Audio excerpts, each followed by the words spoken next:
আসসালামু আলাইকুম রহমতুল্লাহি ওবরকাতুহু। সম্মানিত দর্শক, একটি খবর বাংলাদেশে বেশ কয়েকদিন যাবৎ তোলপাড় তৈরি করেছে।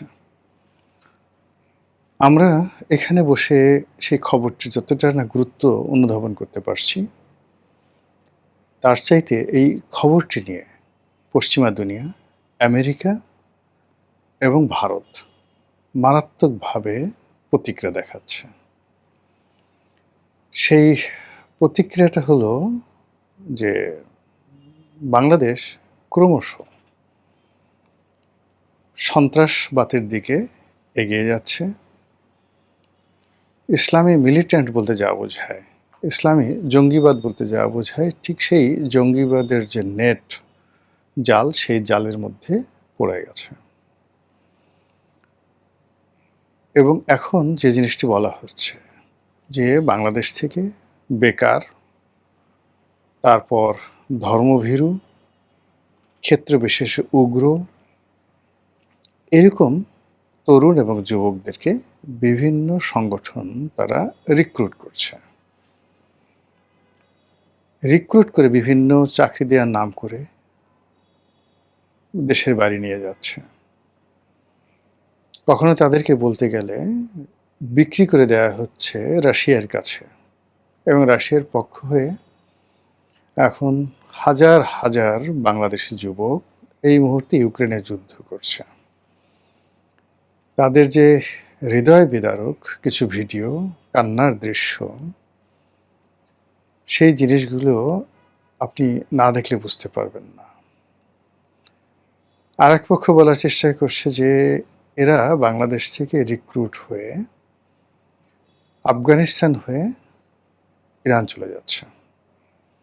আর এক গ্রুপ বলছে যে এরা বাংলাদেশ থেকে রিক্রুট হয়ে পাকিস্তানের বালুচ প্রদেশ হয়ে, বেলুচিস্তান হয়ে, তারা একটা অংশ পাকিস্তানে থাকছে আর একটি অংশ ইরানে চলে যাচ্ছে। ইরান থেকে এই অংশটি ট্রেনিং প্রাপ্ত হয়ে তারা পুরো মধ্যপ্রাচ্যে ছড়িয়ে পড়ছে হামাসের কর্মী হিসেবে। আপনারা জানেন যে সারা দুনিয়াতে হামাস সম্পর্কে একটি আতঙ্ক কাজ করছে। এত ইফেক্টিভ আর্মি, যাদের পলিটিক্যাল উইংস প্লাস যুদ্ধ করার ক্ষমতা এবং টিকে থাকার ক্ষমতা পুরো আমেরিকা এবং ইউরোপের ভিত্তিকে নাড়িয়ে দিয়েছে। এই হামাস তৈরি করেছে মূলত ইরান। হামাসের সঙ্গে হুতি এবং হিজবুল্লাহ, এ দুটো সংগঠন, সাকুল্যে এই তিনটি সংগঠন, হামাস, হুতি এবং হিজবুল্লাহ, এই মুহূর্তে পুরো মধ্যপ্রাচ্যের রাজনীতি নিয়ন্ত্রণ করছে। আর মধ্যপ্রাচ্যের রাজনীতি নিয়ন্ত্রণ করতে গিয়ে তারা ইউরোপ এবং আমেরিকাকে প্রচণ্ড চাপের উপর রেখেছে। তাদের ট্রেড, তাদের কমার্স, তাদের রাজনীতি থেকে শুরু করে আরও অনেক কিছু। এই যে গত 3 বছর ধরে যে যুদ্ধগুলো, বা 4 বছর ধরে যে অবিরত যুদ্ধ হলো, প্রায় 2 দফায় যুদ্ধ হলো আপনার পশ্চিম তীরের সঙ্গে, মানে গাজার সঙ্গে, হামাস অধ্যুষিত যে এলাকা তাদের সঙ্গে। কন্টিনিউয়াসলি যুদ্ধ হচ্ছে লেবাননের সঙ্গে, ইয়ামেনে তো যুদ্ধ চলছে।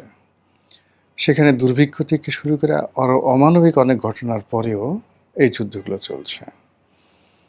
এই হামাসকে কেন্দ্র করে বাশার আল আসাদের সরকারের পতন হলো। আর এখন ইরান যেভাবে শক্তিশালী হয়ে পড়েছে, তাতে করে সংযুক্ত আরব আমিরাত, কাতার এবং কুয়েত, এই রাষ্ট্রগুলোকে এবং ইনক্লুডিং সৌদি আরবিয়া, ইরানের আধিপত্য মানতে হবে। এখানে মার্কিন যুক্তরাষ্ট্রের সঙ্গে ইরানের একটা চুক্তির যে সমঝোতা, এটা প্রাথমিক একটা সমঝোতা তারা স্বাক্ষর করেছে। ইরানের প্রেসিডেন্টও করেছেন, আমেরিকার প্রেসিডেন্ট করেছেন। এখন এই সমঝোতা স্মারক MOU, এইটার প্রেক্ষিতে তাদের মধ্যে যে শান্তি চুক্তি হবে, সেই শান্তি চুক্তির একটা প্রাথমিক যে স্তর, কতগুলো স্তর আছে, ফার্স্ট স্তর, সেকেন্ড স্তর, থার্ড স্তর, তারপর একটা পার্মানেন্ট চুক্তি, যুদ্ধবিরতি চুক্তি হবে, মানে যুদ্ধ বন্ধ, নট বিরতি না, যুদ্ধ বন্ধের একটা চুক্তি হবে। এটার বেশ কয়েকটি স্তর রয়েছে। তো ২ প্রেসিডেন্ট প্রাথমিকভাবে স্বাক্ষর করার পরেও আজকে আমি যে ভিডিওটি করছি শুক্রবার দিন ১৯শে জুন তারিখে। আজকের এই দিনে সুইজারল্যান্ডে তাদের মধ্যে এই প্রাথমিক শান্তি চুক্তি স্বাক্ষর হওয়ার কথা ছিল। এটা হয়নি। এখানে একটা জটিলতা দেখা দিয়েছে। এই জটিলতাটা তৈরি করেছে ইসরায়েল। এবং একদিকে আজকে এই শান্তি চুক্তি স্বাক্ষরিত হলো না, এখানে দুটো কারণ থাকতে পারে। ইসরায়েল প্রচণ্ডভাবে আক্রমণ চালাচ্ছে গত ২ দিন ধরে লেবাননে। ইরানের বক্তব্য হলো যে লেবাননে এইভাবে ইসরায়েল আক্রমণ চালিয়ে কোনো অবস্থাতে এখানে শান্তি চুক্তি হতে পারে না। কারণটা হলো, যখনই লেবাননে এই আক্রমণ চলবে, ইরান তার কৌশলগত কারণে সেই আক্রমণ প্রতিহত করার জন্য বা ওখানে যাদের উপর আক্রমণ করা হচ্ছে তাদেরকে রক্ষা করার জন্য এগিয়ে যাবে। আর তার প্রেক্ষিতে ইসরায়েল আবার ইরানে আক্রমণ করবে এবং ইরানকে শায়েস্তা করার জন্য আমেরিকা আবার সেখানে যাবে। ফলে ইট শুড বি সেটেলড। খালি এই যুদ্ধটা ইসরায়েল, ইরান, আমেরিকা এর মধ্যে নয়। এই যুদ্ধর সঙ্গে লেবাননকেও মানে অন্তর্ভুক্ত করতে হবে। এটি নিয়ে ইরানের পক্ষ থেকে নেতিবাচক মনোভাব থাকতে পারে। আবার ডোনাল্ড ট্রাম্প অতি সম্প্রতি যে জরিপ করেছেন, মানে ওখানকার যে জরিপ, সেই জরিপগুলোতে দেখা যাচ্ছে যে এই শান্তি চুক্তি, সমঝোতা স্মারক এগুলো স্বাক্ষর হওয়ার পরেও ডোনাল্ড ট্রাম্প সম্পর্কে মানুষের যে চিন্তা চেতনা, এটা অত্যন্ত নেতিবাচক অবস্থায় চলে গেছে। মানুষ ধৈর্য হারিয়ে ফেলেছে। এই অপদার্থ দিয়ে আর কোনো কাজ হবে না। আমেরিকার মানুষ এটা নিয়েও ভীষণ রকম মানসিক যন্ত্রণার মধ্যে আছেন। তো এরকম যখন একটা বিশ্বের পরিস্থিতি এবং আমরা সামহাও আমেরিকার বলয়ের মধ্যে ঢুকে গেছি, ঠিক সেই সময়টাতে ভারতে নিযুক্ত ইসরায়েলি রাষ্ট্রদূত তিনি অভিযোগ করলেন বাংলাদেশে হামাসের আস্তানা রয়েছে, হামাসের ঘাঁটি আছে, অথবা এখান থেকে হামাস রিক্রুট হচ্ছে। ভারতের সকল পত্রপত্রিকা এটাকে লাইমলাইটে নিয়ে আসছে। আপনারা জানেন যে এই পৃথিবীতে আমেরিকার সাথে ইসরায়েলের যে সম্পর্ক কৌশলগত, এই সম্পর্কের বাইরে ইসরায়েলের সঙ্গে যদি অন্য কোনো কৌশলগত সম্পর্ক থাকে, দ্বিতীয় গুরুত্বপূর্ণ সেটি হলো ভারত বনাম ইসরায়েল। এবং নেতানিয়াহুর সঙ্গে নরেন্দ্র মোদীর ব্যক্তিগত সম্পর্ক একেবারে চরমে, মানে উষ্ণতার চরমে। আপনারা এও জানেন যে পৃথিবীর সবচেয়ে ইফেক্টিভ, ভয়ঙ্কর যে গোয়েন্দা সংস্থা, রাষ্ট্রীয় গোয়েন্দা সংস্থা, সেটি কিন্তু মোসাদ। আর সেই মোসাদের ডাইরেক্ট তত্ত্বাবধানে ভারতের যে গোয়েন্দা সংস্থা, যেটা বহির্বিশ্বে তারা মোসাদের মতো আক্রমণ চালায়, সিআইএ যেমন দেশের বাইরে আক্রমণ চালায়, ওইরকম মোসাদ, ওইরকম র কিন্তু তাদের নিজের দেশে কোনো অ্যাক্টিভিটিস করে না। আমাদের যেমন ডিজিএফআই বাংলাদেশের ভিতরে তাদের যত মাত্রা বেড়ে, কিন্তু দেশের বাইরে কিছু করতে পারে না। কিন্তু ওইরকম যা কিছু করে সব হলো বাংলাদেশে বা বিশ্বের বাইরে। তো সেই কে গঠন করা, ট্রেনিং দেওয়া, প্রথম থেকে এখন পর্যন্ত যে কারা করে আসছে তারা হলো মোসাদ। এবং বলা হয়ে থাকে যে ইসরায়েলের বাইরে সবচেয়ে বড় ঘাঁটি, not even America, not even Europe, সবচেয়ে বড় ঘাঁটি, মোসাদের ঘাঁটি হলো ভারতে। একথা অনেকে বলেন যে মোসাদের অনেক গুরুত্বপূর্ণ স্থাপনা যেটা ইসরায়েলে তারা স্থাপন করেনি, যেটি ভারত থেকে তারা নিয়ন্ত্রণ করছে। এর কারণ হলো এই যে ইসরায়েলের যুদ্ধ চলছে, যে কোনো সময় যে কোনো তথ্য ডাটা নষ্ট হয়ে যেতে পারে। এই জন্য মোসাদের সবচাইতে গুরুত্বপূর্ণ এবং স্পর্শকাতর স্থাপনাগুলো আমাদের এই ভারতে। আরও যদি জটিলভাবে বলেন, ত্রিপুরাতে, পশ্চিম বাংলায়, মানে কলকাতাতে।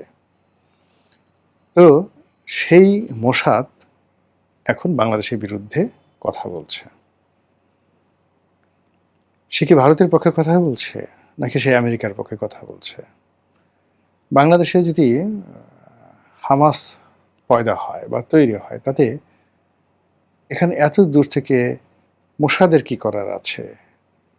মোসাদ এখানে ইরানের সঙ্গে পারছে না, কেননা এখানে যদি হিজবুল্লাহ বলেন তারপরে তেহরিকি তালিবান অফ পাকিস্তান এই সংগঠন বলেন, বা অন্য কোনো লস্করে তৈয়বার কথা বলেন, আইএসের কথা বলেন, তাহলে বাংলাদেশে যদি এই সংগঠনগুলোর কোনো ভিত্তি থাকে, এটা 0.001%ও নয়। এখন আপনি মধ্যপ্রাচ্যে আইএসের যেখানে ঘাঁটি সেখানে কিছু করতে পারছেন না। হামাস যেখানে তৈরি হয় সে ইরানকে আপনি কিছু করতে পারছেন না। লস্করে তৈয়বা যেখানে তৈরি হয় সেখানে আপনি কিছু করতে পারছেন না।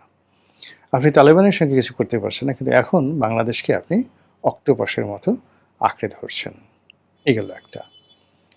২ নম্বর হলো যে বাংলাদেশের ব্যাপারে দীর্ঘদিন ধরেই কিন্তু মোসাদ নাক গলাচ্ছে। আমরা জিনিসটি রা করিনি, গা করিনি। আমাদের দেশে অনেকে নিজেদেরকে মোসাদের এজেন্ট বলেছে, বা আমরা অনেককে বলেছি যে এ মোসাদের এজেন্ট।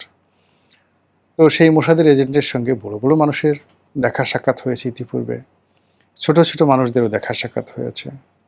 কাউকে ক্ষমতায় রাখা, কাউকে ক্ষমতা থেকে উচ্ছেদ করা, কাউকে মন্ত্রী এমপি বানানো, এই কাজগুলো মোসাদ বাংলাদেশে দীর্ঘদিন ধরে করে যাচ্ছে বলে আমরা অনুমান করেছিলাম, এবং আমরা বিভিন্ন গালাগাল করেছি বিভিন্ন মানুষকে। কিন্তু এখন ভারতে নিযুক্ত যিনি ইসরায়েলি রাষ্ট্রদূত, তার গুরুত্ব মানে টিপিক্যালি আপনি যদি ধরেন বেঞ্জামিন নেতানিয়াহু, তারপরে তাদের যুদ্ধমন্ত্রী, এরপর মার্কিন যুক্তরাষ্ট্রে তাদের রাষ্ট্রদূত এবং ভারতের রাষ্ট্রদূত, এই 4 জন কন্টেম্পোরারি, কাছাকাছি। তো সেই মানুষটি বাংলাদেশ সম্পর্কে এই মুহূর্তে এই অভিযোগ করেছে। এটা বর্তমান তারেক রহমান সাহেবের সরকারের জন্য একটা ব্যাড সিগন্যাল, সার্বিক অর্থে একটা ব্যাড সিগন্যাল।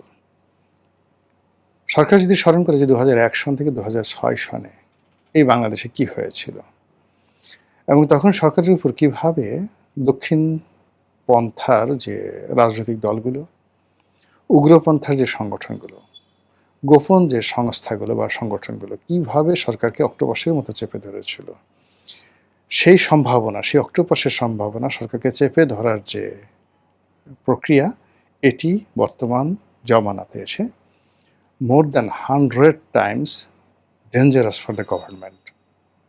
আর এই বিষয়টি এখন